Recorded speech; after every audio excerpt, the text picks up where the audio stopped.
Derivative हम लोगों ने रिवाइज कर लिया, कल ही शुरू होना था लेकिन कल तुम लोगों ने एक्स्ट्रा समय क्वेश्चन और पूछ लिया, दे दिया उस पर। तो आज टेंजेंट नॉर्मल लिया जाए, और पढ़े काफ़ी दिन हो चुका है तो तुम लोग भूल भी चुके हो, तो क्यों ना थ्योरी फिर से ले ली जाए, है ना, कि टेंजेंट है तो क्यों है, इसका स्लोप क्या है, नॉर्मल क्या होता है, इसके बारे में पूरा फिर से लेते हुए और फिर हम लोग अपनी मंजिल पर आ जाएंगे क्वेश्चन लगाने में। तो एप्लीकेशन के दायरे में आता है एप्लीकेशन ऑफ डेरिवेटिव, जिसमें हम लोग क्या करने जा रहे हैं, टेंजेंट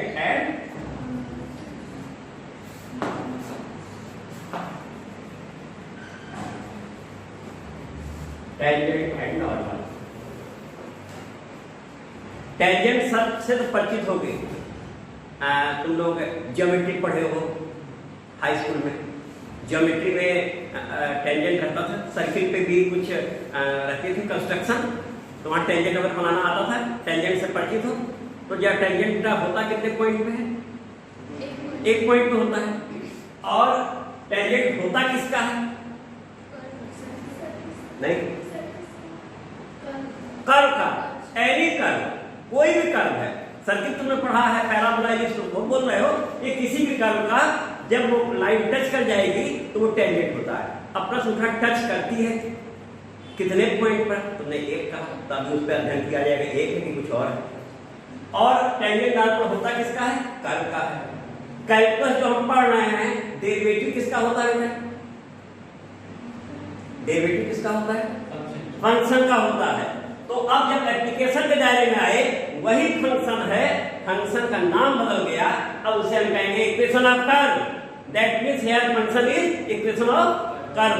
ओके बेटा ना, तो सबसे पहले हम लिख देते हैं equation of curve y equal to होगा, अब जैसा बोलेगा वैसा बताएंगे, सर्किल है, एलिप्स है, हाइपरबोला है, या यदि कुछ और है, सब हो जाएगा। तो ये हो गया y इक्वल टू x, क्या बेटा, function y is function of x जिसे बोलते थे, वो अब क्या बेटा हमारा कर्व। और कर्व तुम जानते हो, कोई भी टेढ़ी मेढ़ी आकृति वो कर्व होती है, ये भी मालूम है। स्ट्रेट लाइन अलग चीज है, कर्व टेढ़ी मेढ़ी आकृति, ये कुछ भी है। अब अभी हमने क्वेश्चन पूछा कि टेंजेंट कितने पॉइंट पे होता, तुम लोगों ने बताया एक पॉइंट। अब सपोज करो ये कोई कर्व है, कोई भी लाइन से अगर कट करेगी कितने पॉइंट कट करेगी, तो any line cut this curve at 2 point, ऐसा हमने कह दिया इसे P, इसे कह दिया Q। अब हमने इसे P पे फिक्स करके खिसकाना शुरू किया, खिसकाया तो ये यहाँ थोड़ा सा करीब में आई, अब P से जा रही है, अति Q यहाँ आ गया, फिर ऐसे जाते हुए यहाँ पहुंचे, और एक स्थिति ऐसी आई कि हम यहाँ पहुंच गए। अब क्यों दिख रहा है, क्यों कहाँ गया, गर्दन लग गिर गया क्या, नहीं ना, है तो जरूर कहीं, जब यहाँ दिख रहा था। फिर अच्छा देखा जाए, हाँ कर्व की फिगर कौन सी थी, ये वाली क्या, यही ना, ये वाली, ये है। तो अब यहाँ से हम लोग फिर आए, तो हल्का सा हम लोगों ने कर्व थोड़ा सा ऐसे कर लेते हैं, यहाँ कर लेते हैं ऐसे टेढ़ी मेढ़ी टूट के, फिर हम लोगों ने यहाँ फिक्स करते हुए दावा, ये फिर 2 पॉइंट कटता हुआ दिख गया, U1 थोड़ा सा लेफ्ट था, यहाँ पर पॉइंट लाइन थोड़ा लेफ्ट थी तो क्यों दिख रहा था, यहाँ भी क्यों दिख रहा था, एग्जैक्ट पॉइंट पर क्यों दिख ही नहीं रहा है, तो क्यों कहीं गया तो था नहीं, इसका मतलब इनके साथ लगा हुआ था तभी तो यहाँ दिखा है। तो टच कितने पॉइंट पे किया, 2 पॉइंट, 2 कोइंसिडेंट पॉइंट। तो tangent of any curve be at 2 coincident point, that means 1 point. कहते हैं कि दोनों आपस में मिल गए, हिंदी में 2 संपाती बिंदुओं पर होता है, तो दोनों एक हो गए, तो ऐसे कहा तो एक जाएगा, लेकिन ऑब्जेक्टिव क्वेश्चन अगर टिक वाला आ गया तो then they are coincident point, 2 coincident point, that means 1 point. हो गया बेटा क्लियर। अब ये तो जनरल चर्चा हो गई। अब यहाँ पर हम लोग आ रहे हैं, यही चीज अभी चर्चा में फिर आएगी। ये एक्स एक्सिस है हमारा, ये वाई एक्सिस है, इन्हें यहाँ थोड़ा इधर करते बेटा, और ये हमारा कोई कर्व है हेलिकल, अभी जो बनाए थे वही फिर से बनाने जा रहे हैं। और ये हम लोगों ने लाइन पी क्यू हमारी है, पी और क्यू दोनों अगल बगल के पॉइंट पे होगा। तो पी है तो कोई इसका कोऑर्डिनेट होगा एक्स कामा वाई, एक्सिस है एक्स, ऑर्डिनेट वाई, और ये करीब का है तो हल्की सी चेंजिंग होगी। तो ये हमने कह दिया x प्लस डेल्टा एक्स और y plus delta y. Okay, अब ये हमारे दो पॉइंट हैं, लाइन हमारी दो पॉइंट पे कट कर रही है। जो अभी बोले थे वही काम करते हुए हम पहुंच गए कहाँ पी पे पहुंच गए। अब पी पे आ गए, यानी लाइन क्यों खिसकते हुए कहाँ आ गया, इसी में पहले दिखा दिए थे, वहां नहीं बनाएंगे। तो यहां पे पी आ गया। अब इस समय लाइन क्या है, टेंजेंट है। ये लाइन हमारी क्या बन गई बेटा इस समय, यहां लिखते हैं टेंजेंट टू कर एट पी, पूरा लिखिए टेंजेंट टू कर एट पी। हो गया नहीं, इससे पहले कट कर रही थी, अब क्या हो गई, लेकिन कब, जब क्यू खिसक के कहां आया, जब क्यू खिसक के पी पे आया तब हुआ एक स्थिति। अब ये लाइन है, इसका एक्स एक्सिस की पॉजिटिव डायरेक्शन से कुछ इंक्लिनेशन होगा, suppose to inclination is theta. अब जब हम इसे खिसका रहे हैं तो ये एंगल तो थीटा नहीं रहेगा, तो चेंज हो गया ना। तो suppose this is sine, theta sine के इक्वल नहीं है, नाम दे दिया साइन। अब इस समय ये किसका इंक्लिनेशन है बेटा, टेंजेंट का इंक्लिनेशन है। तो अगर टेंजेंट का इंक्लिनेशन है इसका नाम है साइन। अब इसमें tan लगा देंगे तो क्या बन जाएगा, tan sine, that means slope of tangent हो जाएगा। यहां तक तो हो गया काम होगा। अब इसके बाद हम लोग एक काम करते हैं, ये P है, इसमें यहां P से एक हम लोगों ने परपेंडिकुलर ड्रॉ किया, ठीक है। तो O से A तक कितना हो गया बेटा, O से A तक डिस्टेंस हमारी हो गई s, ठीक है, तो जानिए आप लोग। और A से P तक की डिस्टेंस y हो गई। सभी लोग सहमत हैं? अब यहां अलग से बोलेंगे नहीं, फिगर में दिखा देगा। ठीक यही काम यहां से किया बेटा हम लोगों ने, Q से भी एक ड्रॉ किया परपेंडिकुलर, ये ड्रॉ कर दिया, और इसे हमने कहा ये आया पॉइंट, किस पॉइंट पर, बी पॉइंट पे आया। तो अगली बार हमारी जो डिस्टेंस है ओरिजिन से O से, ये x प्लस डेल्टा एक्स होगी बेटा ना यहां तक, क्यों, किस प्लेस तक, B तक। ये भी सब लोग सहमत है ना, देखो x पर। और ये डिस्टेंस हमारी कितनी हो जाएगी बेटा, y प्लस डेल्टा y, कौन सी, ये b और q ना, dq, dq हमारी कितनी हो जाएगी, y प्लस डेल्टा y। इतना बेटा समझ आ गया। अब थोड़ा सा इसे यहाँ हटा दें, बीच में दिक्कत कर रहा ना, इन्हें इधर लिख देते हैं, p x कामा y यहाँ लिख दीजिए। अब ये फिट हो गया बेटा। अब इस P पॉइंट से, इस पॉइंट का नाम क्या है बेटा, इसका नाम P है। P पॉइंट से लाइन D पे परपेंडिकुलर ड्रॉ किया। पहले से ये दो परपेंडिकुलर थे बेटा, देखो क्लियर है, AP और PA and QB are perpendicular on x axis.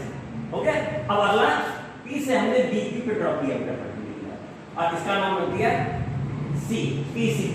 So PC is perpendicular on DQ. तो ये एंगल कितना होगा बेटा, 90 डिग्री। और यहाँ पर फिगर थोड़ी क्लियर दिख रही है, x plus delta x, y plus delta y, we draw perpendicular PC on DQ. Then ABCP is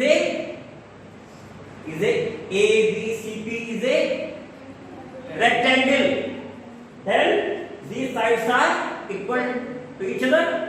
तो ये साइड कितनी होगी बेटा, x plus delta x, x ये कितनी मिली बेटा, delta x, छोटा सा आ रहा है इसके बीच में, तो ये कितना हो गया, delta x हो गया। सब समझ हैं, फिगर में लिख दिया। और तुम देखो ये यहां से यहां तक y plus delta y है, ये y है, तो कहां तक y है बेटा, b से लेके c तक y है ना, bc इक्वल टू, तो ये ऊपर कितना बचा, डेल्टा वाई बचा। तो ये हमारा सी क्यू जो है कितना होगा बेटा, डेल्टा वाई हो गया। ये सब क्लियर है। इस एंगल को हमने क्या कहा था, थीटा कहा था, इसे थीटा कहा था। अब तुम देखो ये पैरेलल है दोनों, ये भी देख रहे हो क्या, दोनों ये एंगल कितना होगा थीटा, कौन सा एंगल कहलाएगा, कोइंसिडेंट करस्पॉन्डिंग एंगल, हिंदी में संगत कोण कहते हैं, है ना, करस्पॉन्डिंग। तो ये भी थीटा हो गया, होगा बेटा। अब तुम देखो एक राइट एंगल ट्रायंगल है पीसी क्यू। तो अब सारी बातें वहां हमने बोल दी हैं, वेट करने की जरूरत नहीं है। तो राइट एंगल ट्रायंगल क्या बनता बेटा, PC Q. From right angle triangle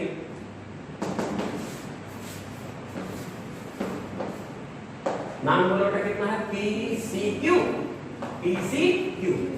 अब वहां से देख के बोलना, सारी जो भी डायमेंशंस हैं फिगर में लिखी हुई हैं, तुम बेटा बोलना tan theta equal to from triangle PCQ, dimensions given है। चलो डायमेंशंस छोड़ो, बोलो नाम से बोलो, बाई लेन कितना हो रहा है, QC upon PC, perpendicular upon base. अब जरा तुम बोलना QC क्या लिखा है dimension, delta y, delta y है ना, डेल ये होता है या डेल ये होता है, दो होते हैं, इसे डेल बोलते हैं, इसे डेल। ये पार्शियल डेरिवेटिव के लिए होता है और ये या तो ट्रायंगल के एरिया में यूज होता है या वेक्टर डिफरेंशिएशन के लिए यूज होता है। और ये होता है वेरी स्मॉल क्वांटिटी को इससे रिप्रेजेंट करते हैं, ओके। तो ये भी होगा बेटा। तो डेल्टा वाई, तो यहां लिख देते हैं डेल्टा वाई अपॉन सभी लोग समझते हैं।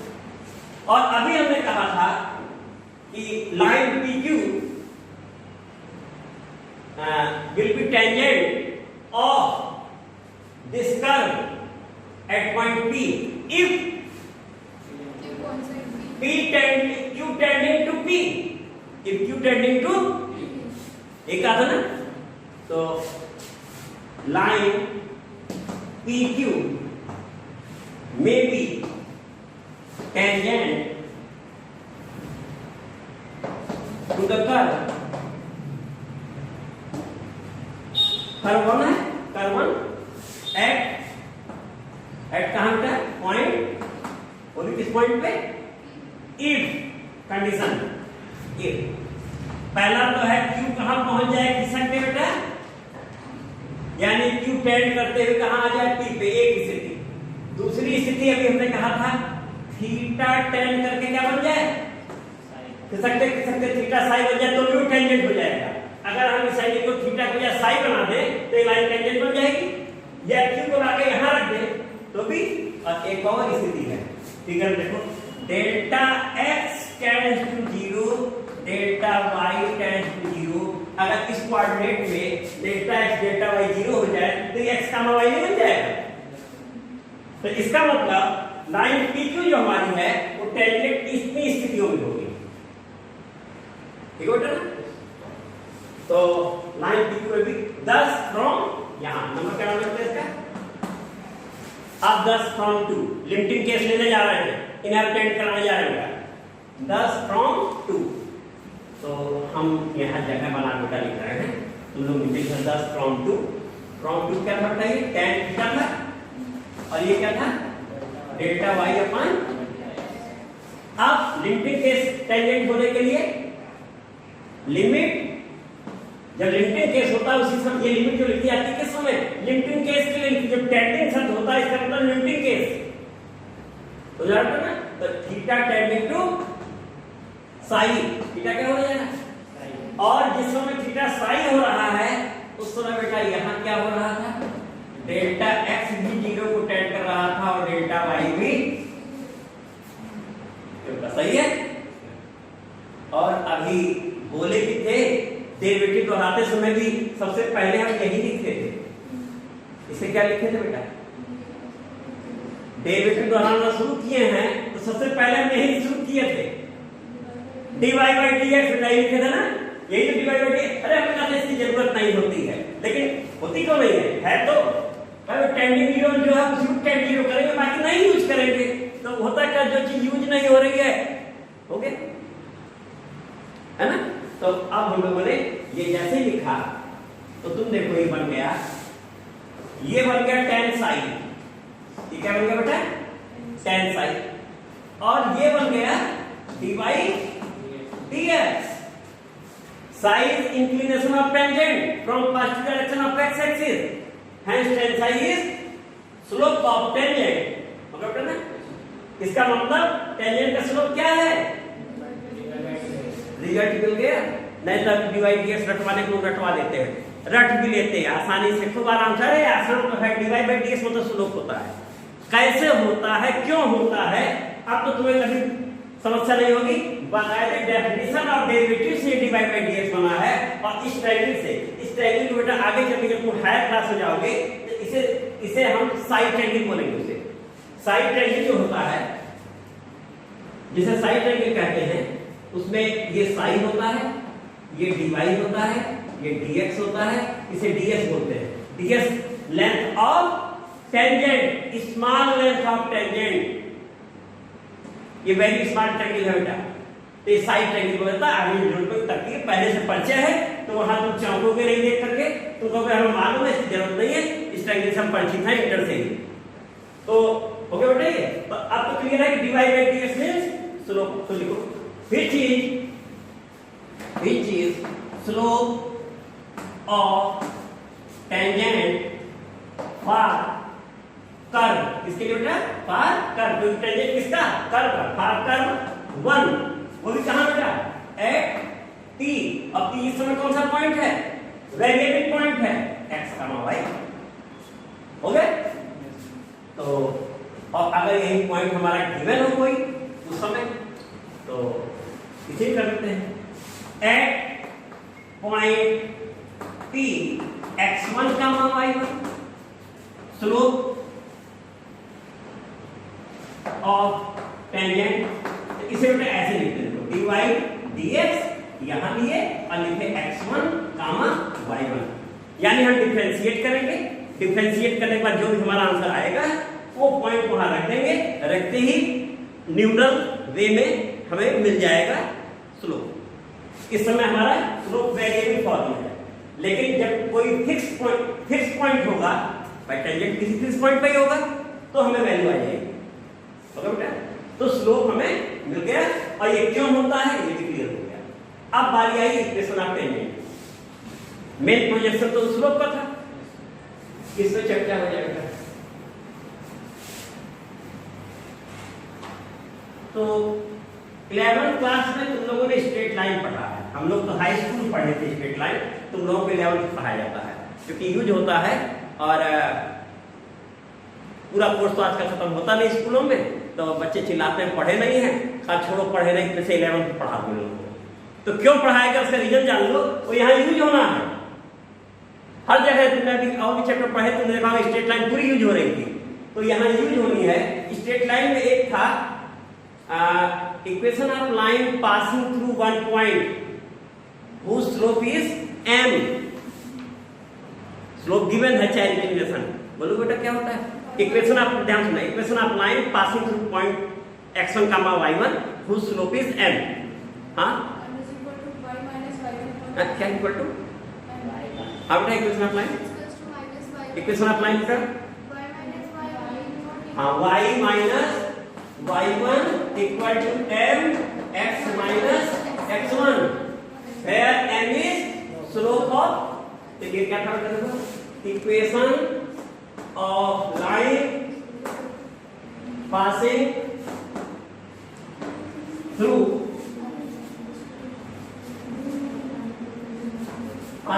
p x1 y1, equation of line passing through p x1 y1 लिख दिया। फिर m क्या बेटा, स्लोप ऑफ क्या बेटा, लाइन, m क्या, स्लोप ऑफ लाइन, जिसे हम tan थीटा भी कर सकते हैं। तो थीटा क्या है, inclination of line from positive direction of, चलिए इस समय तुम देखो इक्वेशन ऑफ लाइन अब पासिंग थ्रू है, तो पासिंग थ्रू है तो क्या हम इसे at P x comma y नहीं कह सकते हैं? Equation of line at P x comma y, और चाहे वहां से जा रही है चाहे उसके ऊपर, दोनों मतलब एक ही बना बेटा, तो भी यही इक्वेशन होगा। चलो यहाँ पे तो हो गया। अभी तक की लाइन ऐसे थी, point P x1 comma y1 से जा रही है, सही लाइन है। अब बोलो बेटा क्या है? तो अभी तो वही लाइन है, ये कुछ और है? लाइन तो वही है, लाइन वही है। तो equation of tangent at tangent of curve, curve क्या है? ये है ऑफ कर्व एट कर्व क्या? y equal to fx at p x1 comma y1 बेटा, क्यों? p x1 कामा y1, जब p x1 कामा y1 अभी भी तो वही रहा, क्यों? ये बदल गया तो वही इक्वेशन रहा। अब बोलेंगे क्या? Where m is slope of tangent, और जिसे थीटा बोल रहे थे वो क्या हो गया? टेन, और टेन साइन इसे बोलना है वो कितना होता है? dy dx at point x1 comma, क्यों बेटा? यही हुआ ना? तो स्ट्रेट लाइन तो है, सारा खेल स्लोप पर था और कुछ नहीं था ना। तो अब इसके आगे हमने इसे फिर लिख दिया, बिठा कर दिया हाँ, r y minus y1 equal to dy dx at point x1 comma y1, differentiate करने के बाद रखेंगे जो भी आएगा वो स्लोप हो गया, और x माइनस x1 ये हमारा क्या होगा? इक्वेशन ऑफ एट पॉइंट पार कर्व y इक्वल टू होगा ना, समझाने ना। अब जब ये हो गया तो इसी क्रम में नॉर्मल की चर्चा होगी, और फिर क्वेश्चन बनाया जाएगा, तो हम मिटाते हैं।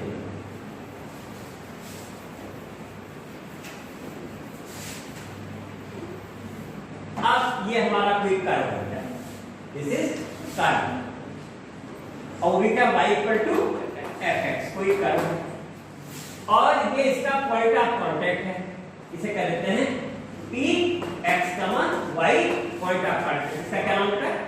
पॉइंट ऑफ कांटेक्ट, स्पर्श बिंदु हिंदी कह देते हैं। और यहाँ पर टेंजेंट दो संपाती एंड टू कांस्टेंट पॉइंट पे हो चुका है, पढ़ चुके हैं। अब तो 1 पॉइंट बोलने का अधिकार हो गया है, 1 पॉइंट p, ये q p में जाकर मिल गया, p ही हो गया बेटा। अब ये क्या है? टेंजेंट, ये हमारा है टेंजेंट, टेंजेंट। अब नॉर्मल की बारी है। नॉर्मल बेटा बोलो, नॉर्मल क्या होगा? समझाओ। तो परपेंडिकुलर बेटा ये भी होगा, क्यों? परपेंडिकुलर तो ये भी है ना, क्या ये नॉर्मल है? नहीं है, ये क्या है? परपेंडिकुलर लाइन ऑन टेंजेंट है। ये क्या है?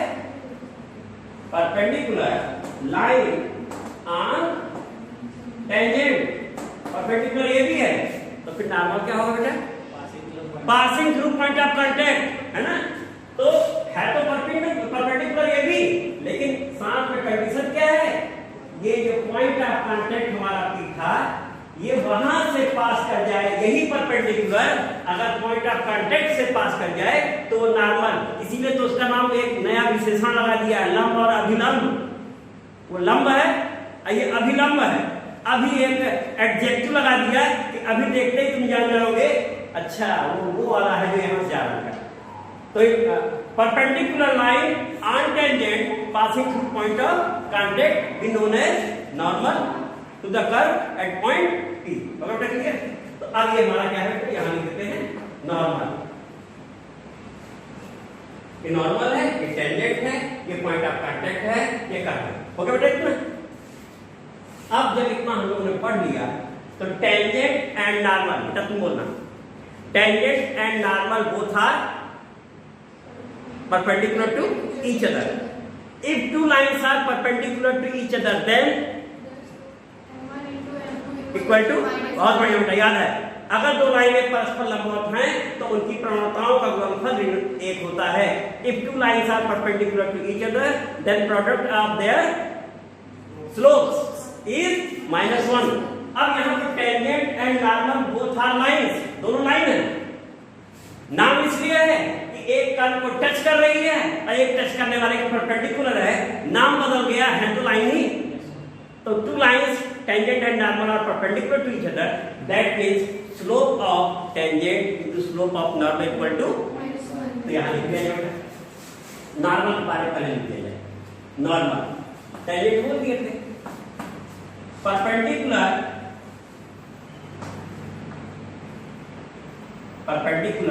line on tangent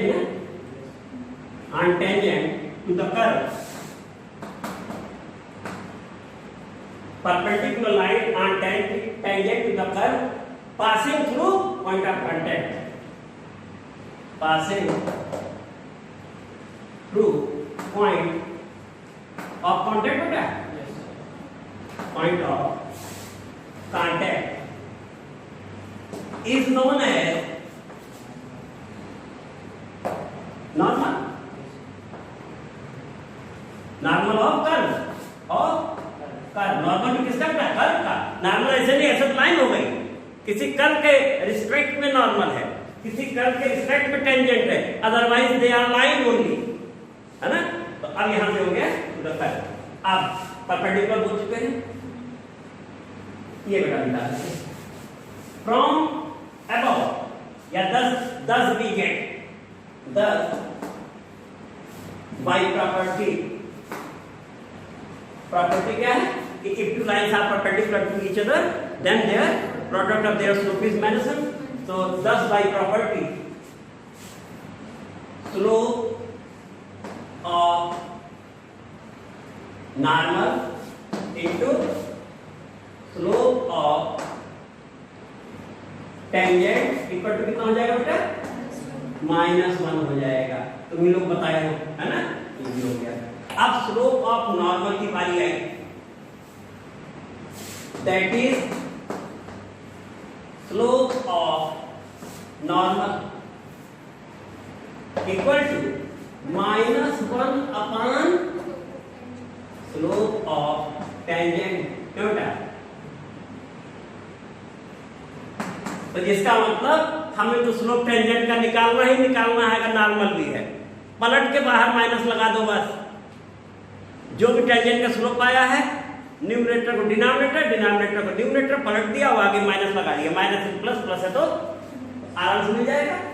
अब जरा इनको बता भी देते हैं कि है कितना, है कि नहीं? नहीं तो ये हो गई, तो ये है क्या?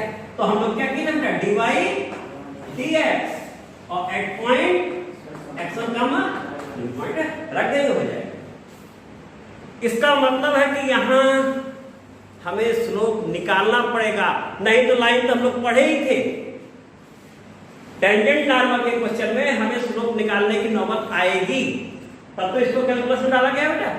तो अब इसके बाद जब ये हो गया तो पढ़ने के बाद क्वेश्चन के टाइप कितने होते हैं वो भी नोट कर लिया जाए, जिससे कि देखते ही तुम जान जाओगे हमें करना क्या है। तो लिखो types of questions, types of questions, है ना? हाँ, वो तो डायरेक्ट हो जाएगा। लिखो इक्वेशन, हाँ लिखो इक्वेशन ऑफ नॉर्मल एट कहाँ बेटा? p x1 का मान y1, y माइनस y1 है सच इक्वल टू आपकी स्लोप किसका? नॉर्मल का। तो -1 upon dy dx at point x1 का मान y1 और x माइनस x1 हो गया। टेंजेंट का स्लोप रख दिए तो टेंजेंट का इक्वेशन, नॉर्मल का स्लोप रख दिए तो ये तो सिंपल है। मेन खेल किसका था? स्लोप का था। हाँ, अब हम कहते टाइप्स ऑफ क्वेश्चन नोट हो गया बेटा? हाँ, ये बचा दिया है ना, ये भी हो गया। तो अब टाइप्स ऑफ उठा, इसमें जो टाइप होते हैं जब वो पहचानते रहते हैं हम लोग तो एग्जाम में जान लगाने में आसानी होती है। तो ये मतलब टेंजेंट बेटा होता किसका है? यानी बिना कर्व के तो उसका कोई भी औचित्य है ही नहीं। तो हमारी आवश्यकता क्या है सबसे ज्यादा? जैसे डेरिवेटिव के लिए आवश्यक आवश्यकता फंक्शन है, टेंजेंट नॉर्मल यानी एप्लीकेशन केस में आवश्यक आवश्यकता क्या है? तो नंबर 1 तो curve that means equation of पहली चीज हमें ये चाहिए। अगर ये नहीं है तो खत्म बात, क्वेश्चन पूछने का औचित्य नहीं है। अब जब कर्व मिल गया तो ये हुआ कहां खींचे टेंजेंट, कर्व को टेंजेंट कहां खींचे? तो कहां? यहां पॉइंट यानी इस पॉइंट पे खींचे, that means point of contact, point of contact. Second स्थिति हो गई, पॉइंट ऑफ कांटेक्ट चाहिए। और थर्ड कितना झुका हुआ है ना, that means inclination and slope. तो थर्ड पॉइंट क्या होगा? स्लोप। और इक्वेशन में भी हमें इसकी जरूरत है और ये डेरिवेटिव कर लेंगे। ये तीन का होना कंपलसरी है बाय इक्वेशन ऑफ, लेकिन तीनों नहीं देंगे। एक सिचुएशन होगी जिसमें हमें ये और ये देंगे। इक्वेशन आप कर देंगे और पॉइंटर, जो कि सबसे आसान सवाल होते हैं। इक्वेशन आप कर्व है, हमने डिफरेंशिएट किया, रखा, स्लोप आगे, और फिर वही जो हमारा point of contact x y का रख देते हैं, रख दिया आगे y minus y equal to slope. और नॉर्मल की बात करें तो माइनस 1 अपॉन टेंजेंट और स्लोप करके हो गया। तो टेंजेंट और नॉर्मल के लिए सबसे इजी क्वेश्चन कौन सा है? जिसमें कर्व और point of contact. Second type का क्वेश्चन होता है कर्व तो दोनों स्थितियों में चाहिए, पहली स्थिति में भी और दूसरे में वो स्लोप देगा और ये नहीं देगा। पहले में उसने ये नहीं दिया था और दूसरे में क्या नहीं दे रहा है? दूसरे में पॉइंट ऑफ कांटेक्ट नहीं दे रहा। पहली स्थिति में ये दिया, ये नहीं दिया, दूसरी में ये दिया, ये दिया। तो इसका मतलब बिना पॉइंट ऑफ कांटेक्ट के y minus y1 x minus x1 बनेगा कहां से? यानी पॉइंट ऑफ कांटेक्ट निकालना होगा। तो ये सबसे स्टैंडर्ड क्वेश्चन होता है बेटा। और इसमें स्लोप भी डायरेक्ट नहीं बोलेगा कि स्लोप इतना है, बड़े प्रेम से बोल देगा। कहेगा कि find equation of tangent of curve this which is parallel to any given line. आप लोग पैरेलल की कंडीशन मालूम हो तो लिख लो ना, बैठे रहो। Are perpendicular to any given line, यानी वो कंडीशन हमें मालूम होनी चाहिए, या उसका संबंध किसी अदर से वो कर देगा। तो अब उस समय वो यानी पूरी स्ट्रेट लाइन चैप्टर तुम्हारा वो कंप्लीट यूज करा लेगा इसके अंदर। तो सबसे स्टैंडर्ड क्वेश्चन यही वाले होते हैं बेटा, जिसमें स्लोप और अब यहाँ पॉइंट ऑफ कांटेक्ट निकाला जाएगा। कभी कभी केवल पॉइंट ऑफ कांटेक्ट देता है कि find points at which this is tangent. तो this is tangent means tangent का स्लोप गिवन है ना। अगर दिस इज टेंजेंट बोल रहा है, स्लोप गिवन है, उसमें स्लोप गिवन है, निकाल। ये दो टाइप है। तो इस तरह से बेटा पहला टाइप ले लेते हैं, आज हो जाए, और फिर कल दूसरे टाइप क्वेश्चन हो जाएगा और रिवीजन हो जाएगा। समय बचा तो एंगल ऑफ इंटरसेक्शन में परसों कर लिया जाएगा। चलो बेटा क्वेश्चन पढ़ो। Find equation of tangent and normal. Equation of curve, x equal to cos t, हाँ, y equal to sin t, y equal to sin t at t equal to pi by 4। ये बोल रहा है। तो ये एक curve है। क्या बेटा पहचाना पड़ेगा, इससे पूछा जरूरत नहीं है। ये इक्वेशन ऑफ सर्किल है, पैरामीट्रिक इक्वेशन ऑफ सर्किल है। Squaring and adding x square plus y square equal to 1, centre 0 0 radius 1।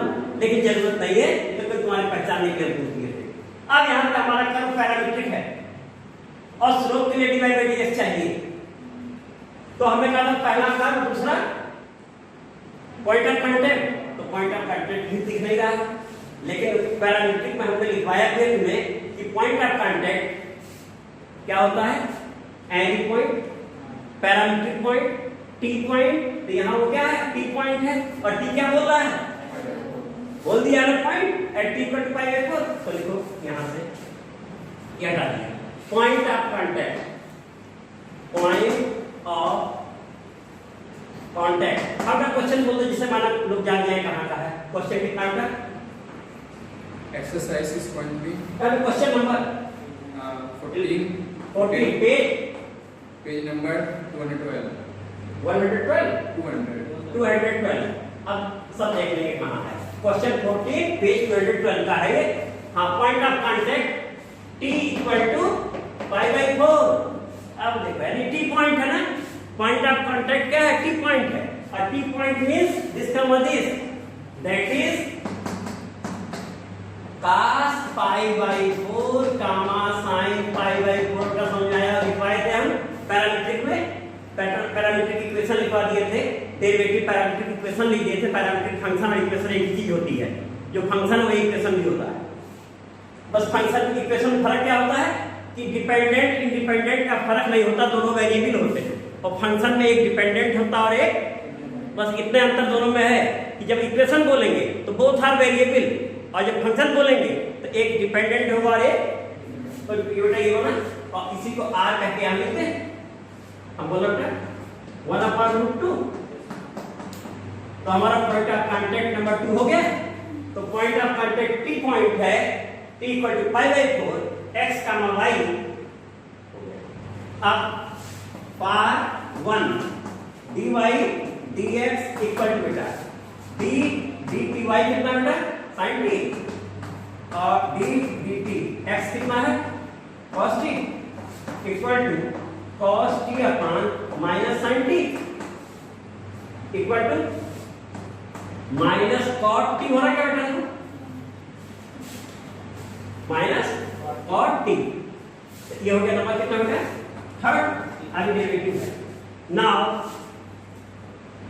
Slope of tangent पार 1, पार कौन? कर्व 1 है, कर्व कौन है? 1 ये पार curve 1 at t equal to कितना? π/4 बोलना चाहिए, बोले जहां जो जरूरत होगी वो बोलेंगे, यहाँ t है तो t बोलेंगे, और x y होगा तो ये बोलते हैं t इक्वल टू π/4। बेटा हम यहां मिटा कर दिखाया जाता है।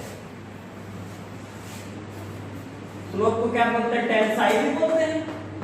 और ये dy dx at t equal to π/4 को हटाना देखो, और दैट मींस माइनस cot π/4 बेटा ऐसा समझा बेटा इक्वल टू -1 हो गया।